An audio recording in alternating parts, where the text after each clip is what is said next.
every single other item that's built. We're going to become an industrial. Definitely is transformation.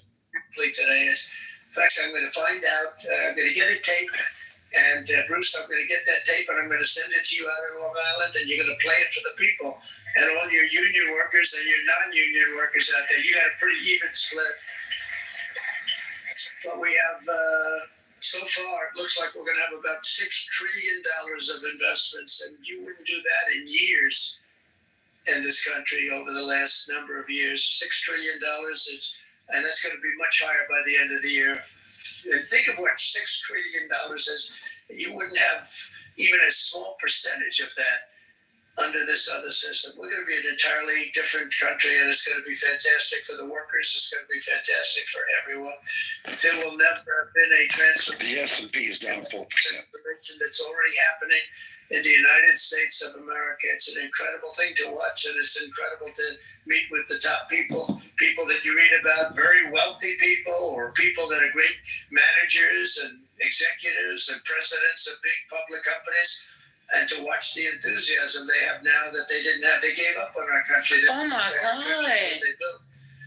Companies are pouring into our country at levels never seen before, with jobs and money to follow, and it's really beautiful. All right. In the coming days, there will be complaints from the globalists and the outsourcers and special interests, and the fake news. Fake news will always complain. That's right, Trump. Never forget, every prediction our opponents made about trade for the last 30 years has been proven totally wrong. They were wrong about NAFTA. They were wrong about China. They were wrong about the Trans-Pacific Partnership, which would have been a disaster if I didn't terminate it. If I didn't terminate that, United Auto Workers, you would have had no jobs in this country. You would have had no jobs. It was all going to other countries. In my first term, they said tariffs would crash the economy. Instead, we built the greatest economy in the history of the world. And again, I have great respect for President Xi of China, great respect for China, but they were taking tremendous advantage of us, and I commend them for that. Yeah, we got what we need.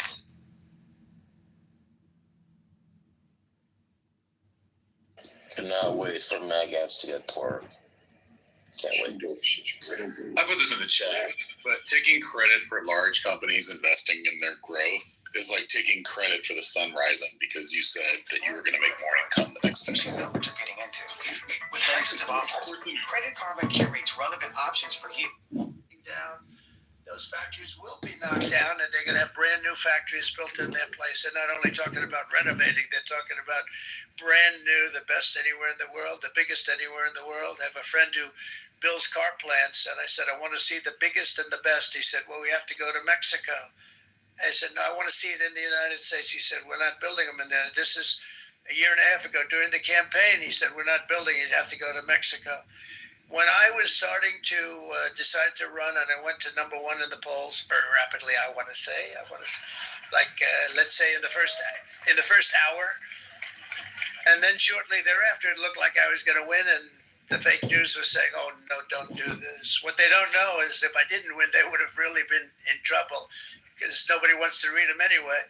But I tell you what, when it looked like I was going to win, I announced that I was going to be doing exactly what we're talking about today. Great consistency, actually, because I've been talking about it for 40 years. But because I saw what was happening 40 years ago. If you look at my old speeches when I was young, very handsome, my old speeches, and that people would say it'd be on a television show, I'd be talking about how we were being ripped off by these countries. I mean, nothing changes very much. The only thing that changed were the countries, but nothing really changes. But it's why it's such an honor. It's such an honor to be finally able to do this. If you look at China, I took in hundreds of billions of dollars in my term, hundreds of billions. They never paid 10 cents to any other president, and yet they paid hundreds of billions, so much so that Biden couldn't do anything. They wanted to try and terminate it because he had a very special relationship with China. You know what the relationship was? He had a special relationship. But the numbers were so big. The numbers were so big that they couldn't do it. So they did ease it up. They did things that they shouldn't have done. They made it